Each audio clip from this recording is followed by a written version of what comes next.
est là pour vous faire la restitution de l'évolution de ce qui se passe au niveau de la Cour africaine des droits de l'homme par rapport à l'affaire qui nous oppose au Rwanda.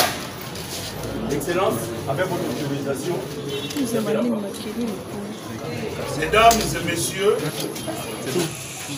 la Cour africaine des droits de l'homme et des peuples a annoncé le 28 novembre 2024 l'ouverture du procès RDC Rwanda le 12 février 2025, soit dans 2 mois.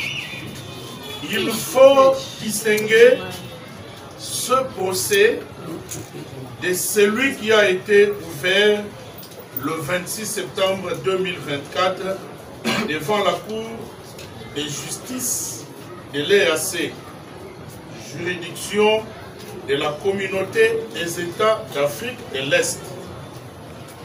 Le procès dont je vous entretiens ce jour s'ouvrira devant la Cour de droits de l'homme et des peuples qui est une juridiction de l'Union africaine.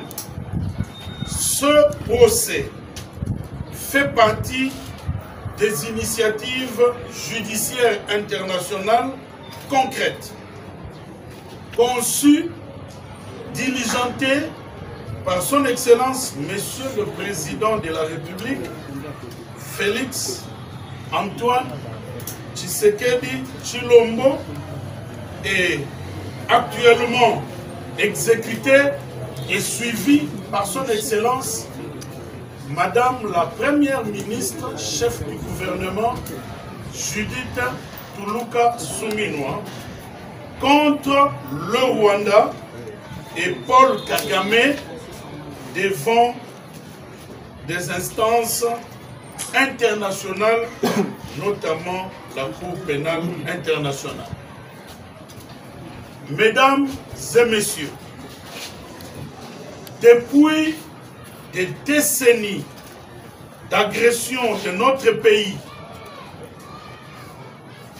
le pillage de nos minéraux, les viols de nos enfants et nos femmes et le massacre de nos populations, jamais le Rwanda et Paul Kagame n'ont été poursuivis en justice à travers des procès réels à tous les niveaux comme on le voit maintenant.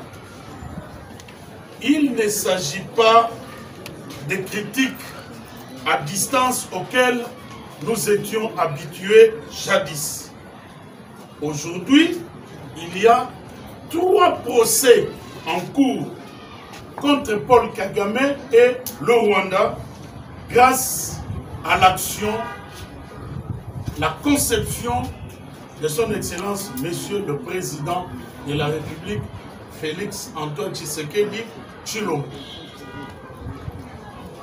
À la Cour de justice de l'EAC, à la Cour africaine des droits de l'homme et des peuples, et maintenant à la Cour pénale internationale. Plutôt à la Cour africaine des droits de l'homme et des peuples. Je me demande, maintenant que les procès sont ouverts et que les juges sont en train de travailler sur l'agression de notre pays par le Rwanda, des exactions commises sur notre territoire par le Rwanda et Paul Kagame, je me demande si ce procès ne se clôture pas avant 2028, qu'est-ce qui va se passer? Jamais ça n'était arrivé avant.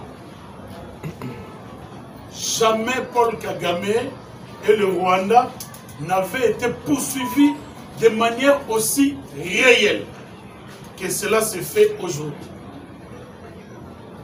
Le chef de l'État, Félix Antoine Tshisekedi Tshilombo, a conçu le Front judiciaire international. Il a diligenté des procédures et maintenant des procès sont ouverts. Je voudrais vous dire que le temps de la justice n'est pas toujours le temps politique. Mais ce qui se fait aujourd'hui, si nous ne terminons pas, si le temps de la justice ne coïncide pas avec le temps politique en 2028, je me demande si Paul Kagame ne va pas nous échapper.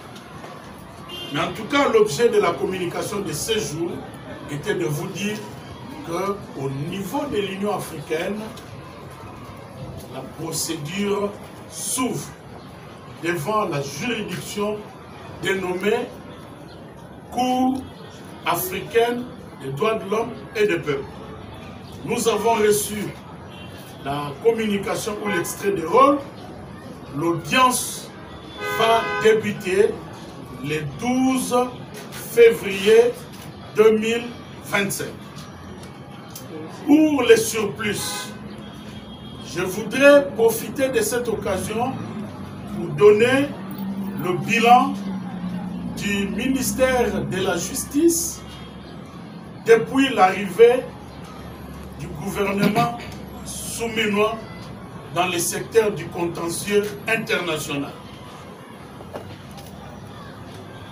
Lorsque le gouvernement a été investi, nous avons pris l'engagement de suivre tous les dossiers qui étaient en cours dans le secteur du contentieux international, c'est-à-dire d'État à État. Et de l'autre côté, nous avons pris l'engagement de lutter pour que l'État congolais ne soit plus condamné à payer des sommes exagérées comme c'était le cas avant, à la suite des procédures biaisées.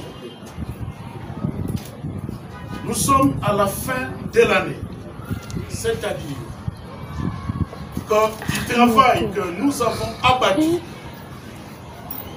sur instruction de son Excellence, Madame la Première ministre, chef du gouvernement, Judith Toulouka Souminois, et la collaboration avec son Excellence, Monsieur le ministre d'État, ministre de la Justice et garde des Sceaux, Constant Moutamba Tungunga, nous avons réussi à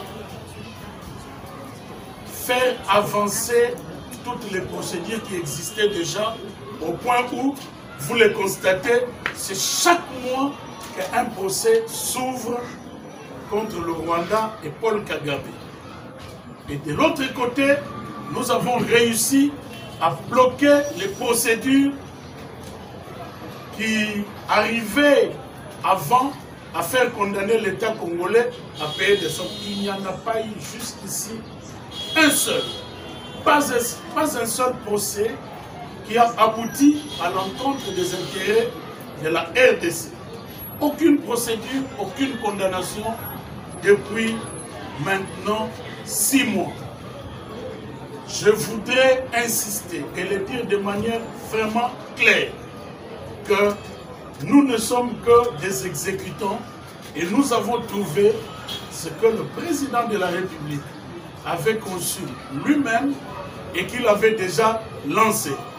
Et nous suivons pour que tout se passe pour le meilleur et qu'il puisse avoir raison de nous avoir nommés dans ce ministère et d'avoir nommé la première ministre Judith Souminois à la tête du gouvernement. Et voilà les résultats que nous avons aujourd'hui.